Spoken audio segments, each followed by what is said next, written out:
Yes, we talk about a net zero exit. We actually had an article from Rafe Champion this morning in Flat White saying that if we're ever going to have a net zero exit strategy, it's going to have to be written by the private sector, because even if we were to get a government motivated to withdraw from this whole net zero fantasy utopia land, they're not going to have enough time to write it, because election cycles are so short, but by the time the government gets in, they've only got a year, maybe 18 months before they have to go back into the next election focus. And so we have to have something ready to go on the ground to get us out of this mess.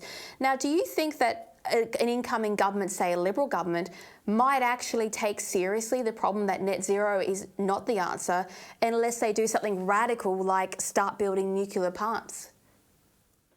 Well, the nuclear is one answer, but it's a long-term answer. I think that there is a sort of struggle within the coalition now between those who are in favour of net zero, perhaps a little bit more retarded than the Labour Party's time frame, and those who are thinking it is absolute rubbish.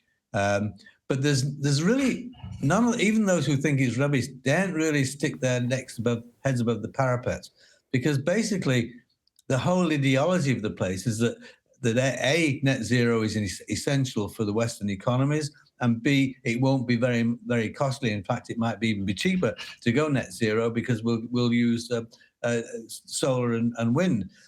Absurd situations, but they have got the national mind. I noticed that there was a survey from the Essential Group saying that more people. There's about 50-50 people thinking we've done enough on renewables and those that we haven't done enough. But nonetheless, most people seem to think that renewables are cheaper. And we saw